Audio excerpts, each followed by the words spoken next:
The Buckeyes get the victory as Ohio State just wrapped up their regular season home finale with a convincing 42-9 win over Rutgers just yesterday, keeping their perfect record intact to 11-0 and 8-0 in the Big Ten. It wasn't always pretty versus Rutgers, all right? I mean, it wasn't like the most beautiful game that you've kind of ever seen.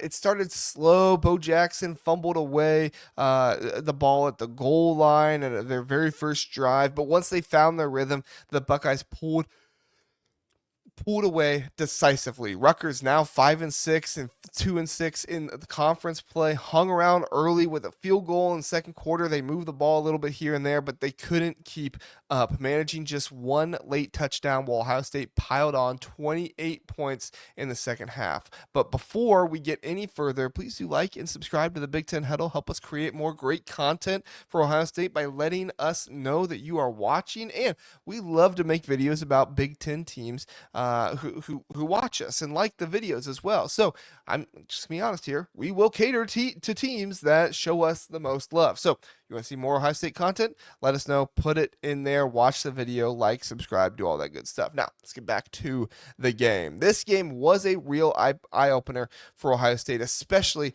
with the massive showdown against Michigan looming next week. We're talking about a team that's been dominant all season, but here they showed some key evolutions that could make them even tougher in the rivalry game. They were without their top wideouts, Jeremiah Smith and Carnell Tate, who forced quarterback Julian Sayin to adjust on the fly. Sayin finished 13 of 19 for 157 yards and 2 touchdown passes, leaning heavily on tight end Max Clare, who stepped up huge with 7 catches for 105 yards and a score. But the real story here was Ohio State's ground game and how their defense carried the day. And that's where I see the biggest improvements that could propel them past Michigan. Now, I know the Rutgers defense isn't much at stopping the run. They're one of the worst, if not the worst, in college football. But this game does build momentum. Ohio State racked up 254 rushing yards on 38 carries, averaging nearly 7 yards per carry,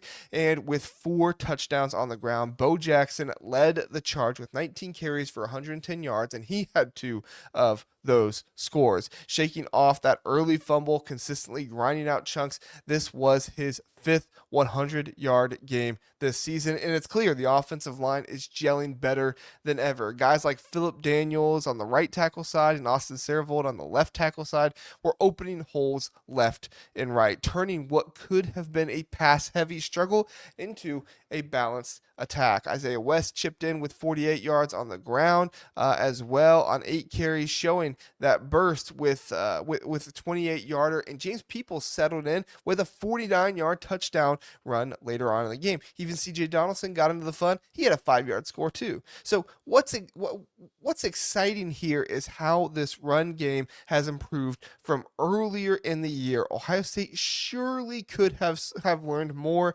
leaned more. Sorry. Could have surely leaned more on the pass, even with Smith and Tate out, but that wouldn't have given anyone promise against Michigan's physical front seven.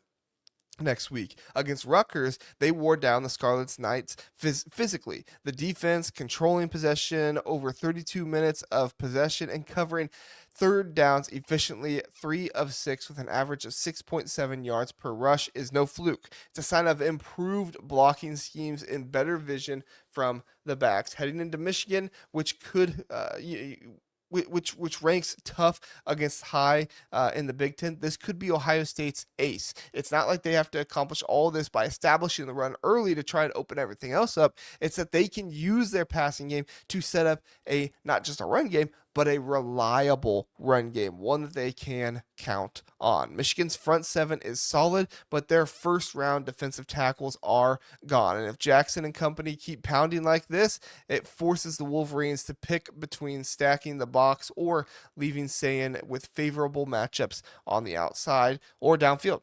Now, speaking of adjustments, let's talk about the backup quarterback, Lincoln Kienholz. He didn't start, but his snaps were very intriguing. 1 of 3 passing for 19 yards, but more importantly, he rushed 3 times for 37 yards, including a 22-yarder that kept the drive alive. Kienholz brings a dual threat element that Saiyan doesn't quite have, and also some physicality to his running that Saiyan doesn't have. And in this game, he showed poise under pressure. On one key drive in the second quarter, he came in on fourth down, and though his pass was, batted away, a roughing the passer penalty. This wasn't. Oh, it's fourth down, not fourth quarter. Sorry, fourth down. I misspoke. But it kept the drive alive, and it set up for a Donaldson score. Kienholz developed from a raw prospect into a reliable change of pace guy. His mobility adds a wrinkle that defenses have to account for, and against Rutgers, it disrupted their flow. Improvement-wise, the decision-making in sharpened. He's not forcing throws like he might have earlier on in the season. For Michigan, this could be for Ohio State. This could be huge against Michigan. If Saiyan hits a rough patch against the Wolverines, blitz heavy, you could insert Lincoln Kienholz for a design run, RPOs. Just keep the defense honest. It could keep the offense unpredictable, and it's not about replacing Julian Saiyan. It's about the extra gear that they can put on, and obviously not have to risk losing Julian Saiyan to injury or anything like that. But the crown jewel in all of this is indeed the defense, who is absolutely ferocious and 100% better than they were last year. Ohio State held Rutgers to just 147 total yards, including a measly 66 yards on the ground and 1.9 yards per carry. They notched 6 tackles for loss, 4 sacks, and forced 2 fumbles, including a strip sack by Caden Curry that set up for a short field. Kind of thought it was a touchdown the way he recovered it, but anyway, kind of set up for a short field, and they were able to get the touchdown that way. Instead, Curry was a beast with 2 sacks, and the unit as a whole forced 4 3 and outs while dominating the red zone as well, allowing scores just one of the Rutgers chances. This defense has leveled up tremendously. Early season questions about the defensive line depth have been answered so far, and they're generating pressure without blitzing every single down. And the secondary, despite a couple of penalties, locked things up with no interceptions needed because Rutgers couldn't move the ball on them. They sacked Ethan Kaliak-Manis 4 times for 31 yards lost, turning him into a non-factor at 10 of 20 for 81 yards. Against Michigan, who will come in with an improving Bryce Underwood and a running game that doesn't have to matter, or doesn't seem to matter who is the one back there running it.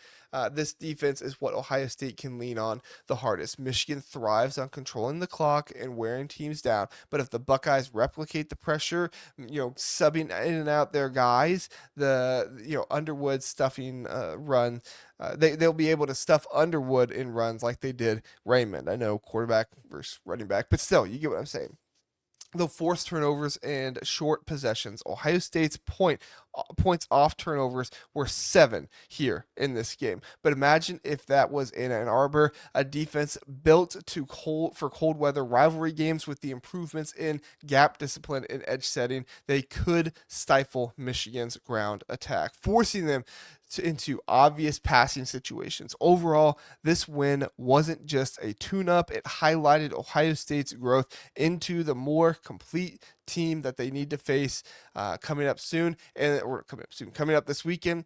And the running game's efficiency for Kienholz emerged for his role as well, and that suffocating defense gave them multiple ways to beat you. Ryan Day's squad is peaking at the right time, and while Michigan will be a battle needing to win for their own Big Ten hopes, Ohio State looks ready to lean on their strengths. If they execute like this, they punch their tickets to the title game and beyond. What are your thoughts on this Ohio State team? No Smith, no Tate. You got any thoughts there? What'd you think about the running game? Lincoln Kienholz, David Adolph playing instead of one Brandon Ennis. Let me know what you guys think. Would love to hear about it. Have a good one. We'll see you next time.